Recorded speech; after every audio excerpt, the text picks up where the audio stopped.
Hey guys, welcome back to another video. I want to, in this video, tell you a bit of a story, right? I'm sitting here having a beautiful coffee right here, Lavazza Coffee at the Jet Cafe in beautiful Queen Victoria. It's lovely here. I love this cafe.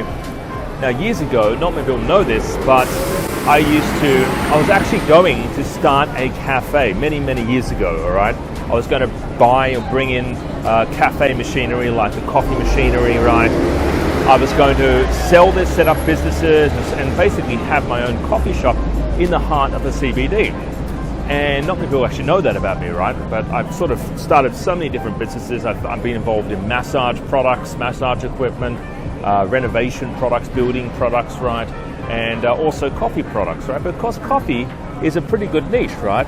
Coffee is a really, everyone needs coffee in the morning, right? Especially in Sydney, people living in Sydney, right? So the one reason why, though, I didn't start that business was the capital needed. I needed something like 15 grand just to get one coffee shop, a portable coffee shop, up and running, and it was just too much. At the time, I didn't have a lot of money, so it was way too much.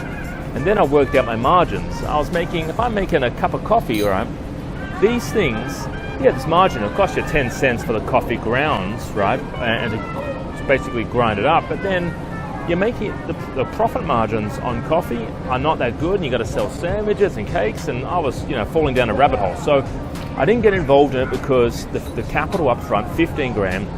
Also, I had to pay wages and staff, and of course, the profit margins. I had to sell all this other stuff. Now, this is the big difference between traditional businesses and businesses like online businesses like Amazon, right? No staff, no overhead. You can just sell one product if you want to sell one product. If you want to sell 20 products, you can sell 20 products, all right? But if you just want to sell one, like coffee, all right, you don't want to sell all the sandwiches and stuff, you can do that on Amazon, right? Don't sell coffee though. But you are not limited or capped, right? In terms of startup capital, you don't actually need a lot of money to get something started on Amazon. People think they need like a fortune. Oh, I need 10 grand, I need 20 grand, I need 50 grand. You don't need that. I mean, I've had 3 students just recently get started on less than $1,000 for their first product order. So that's them buying stuff from China and putting it on Amazon, cost them less than $1,000. So if you have less than $1,000, really you have no excuse. I mean, come on, seriously, like you have no excuse at all. If you have less than $1,000, if you have $1,000 or less, you can actually get something started on Amazon, all right? And the only thing stopping you is basically you, okay? There's a product that I just bought now, recently.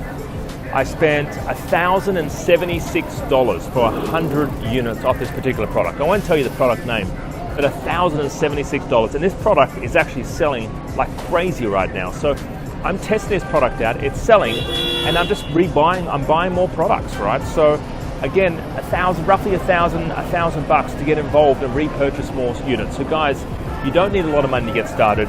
Amazon is one of those businesses where you don't need stock, overhead, you don't need a big budget, right? You can do it, anyone can do it essentially, right? So have no excuse. Make today the day that you actually get something started, all right? Start reaching out to suppliers, start finding a product. If you have any issues or you have questions, come to one of our free workshops. I'm running one actually in Sydney, just down the road there, next week on Saturday. So have a great day, enjoy the rest of it, bye-bye for now.